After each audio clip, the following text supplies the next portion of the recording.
Our lakes and reservoirs feeling the effect of the rain, but how much of a difference is it making? Meteorologist Patrick Wright went out to Lake Oroville today to find out.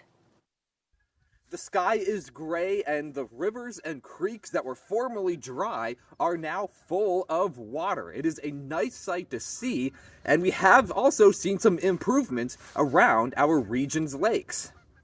So far, Lake Oroville sitting at 32% of its capacity for the overall, but 61% of its average for this time of year. Now, this may not seem like a lot, but it is still an increase of about 11 feet within the last week and 22 feet within the last month. So great improvements there. Has not solved the drought problem yet, but when it comes to Shasta Lake, not as big of an improvement given the size of the lake, but we are sitting at 55% of its historical average for this time of year, and it has risen at about 2 feet since this time last week and about 5 feet since the end of November.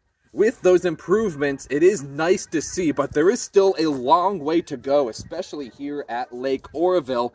But all we can do right now is hope this wet and rainy pattern continues throughout the rest of the rainy season and possibly next year to make a significant impact on this drought and the lake levels here at Lake Oroville.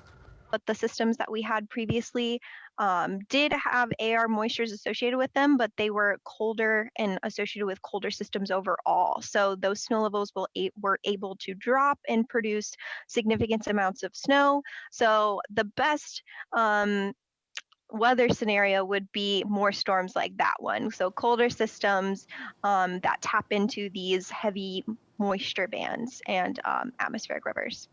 At Lake Oroville, meteorologist Patrick Wright, Action News Now, coverage you can count on.